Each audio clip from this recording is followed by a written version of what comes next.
The Fox and the Grapes. Fox was trotting down the dusty country road and feeling very hungry. He couldn't stop thinking about all the foods he might find along the way.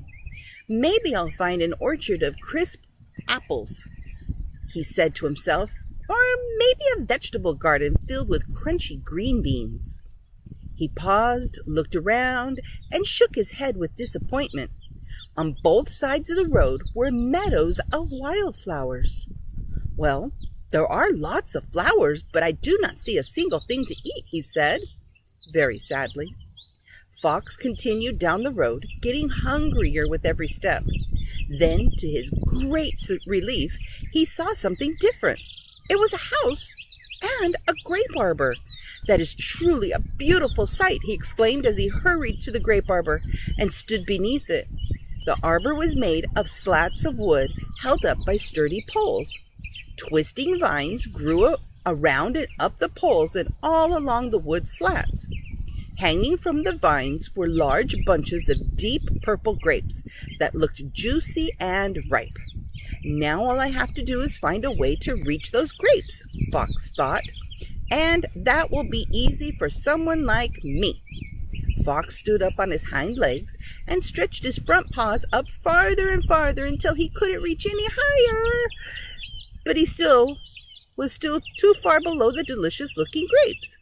Fox stared up at the lovely grapes and murmured to himself, "I am absolutely convinced that I can reach them by jumping.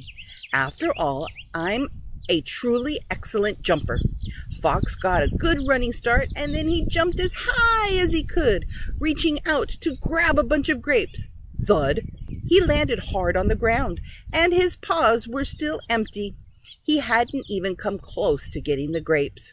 Grumbling to himself, Fox examined the arbor until he came up with another possible solution.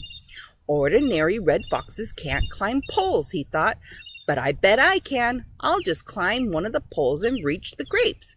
Fox stood next to one of the poles and stretched up against it, trying to grip it with his front legs. But he found his legs weren't made for that kind of climbing, and he slipped right off the pole again and again. "Humph!"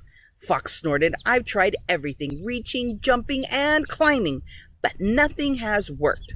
Fox tilted his head back and stared at the grapes again. Then he walked to the far side of the arbor and studied them from that angle. "Those grapes don't look so great after all," he said aloud. "They look like they might be sour. As a matter of fact, I'm sure they're sour." Fox left the arbor and began to trot along the road again.